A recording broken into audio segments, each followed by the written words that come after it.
So yung mga master, dito tayo ngayon sa Cabinti, Laguna. At kung mapapadaan kayo dito mga master, ay tikman nyo yung mga bibingka nila dito. Kasi masarap siya. Depende na lang sa panlasa niya, no? Pero sa mga mahihilig kumain ay siguradong magugustuhan nyo. Depende na lang din sa inyong panlasa. At kakain tayo maya maya mga master. Meron lang kami ditong favorite or palaging tinitigilan na suki, kumbaga, ng bibingka. So minsan pag umuwi kami ng Quezon, ayun, madalas pasalubong namin ay bibingka din. Minsan pag uuwi kami ng Laguna ay bibingka pa rin yung pasalubong. Or hindi man ay kumakain kami dito sa mga install na yan, no? Yung mga yan. Tapos doon sa mga nauna sa unahan na dinaanan natin ay sunod-sunod sila at lapit-lapit. Pero dito meron pa report dito na magkakatabi sila. At yun yung ating madalas na tinitigilan. At suki na tayo doon. So maya maya samahan nyo kami mga master. So pwede ka yung mamili, ano, kung hindi nyo nagustuhan ang lasa, kasi iba't iba pa rin talaga ang timpla nila. Merong talagang timpla na babalik-balikan mo. At doon sa una naming natikman ay satisfied na kami. Kaya doon pa rin kami lagi tumitigil. Hindi na kami yan tulad niya, hindi na kami tumikim sa iba. At ayun nga, para hindi na kumbaga may iba yung panlasa namin. So dito yun mga master, dito kami tumitigil. Ewan lang kung ito pa rin sila. Yan, dito kami tumitigil.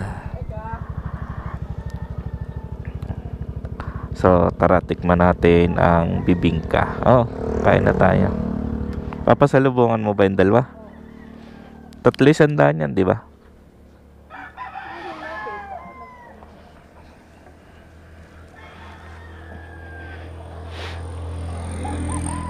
Aray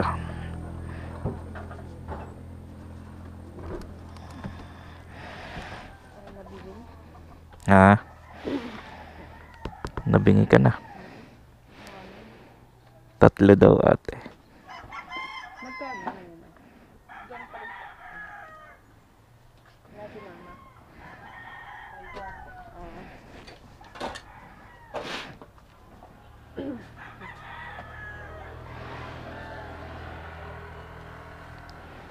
May mga luto na sila.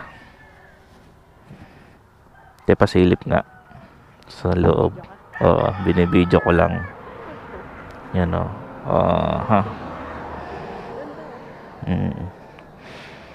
So ito lutuan na nila. Pugon na sinasabi. So yan yung baga din dito nila niluluto. Yan yung way ng pagluluto ng bibingka mga master.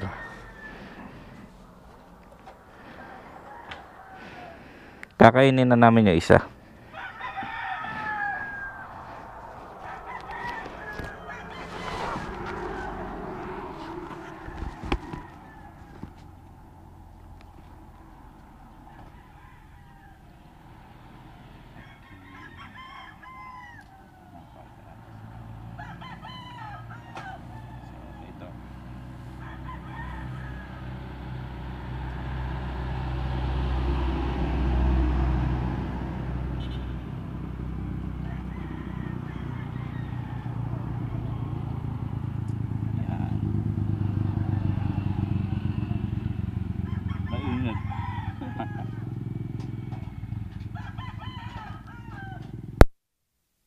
Mainit pero masarap. Mamaya.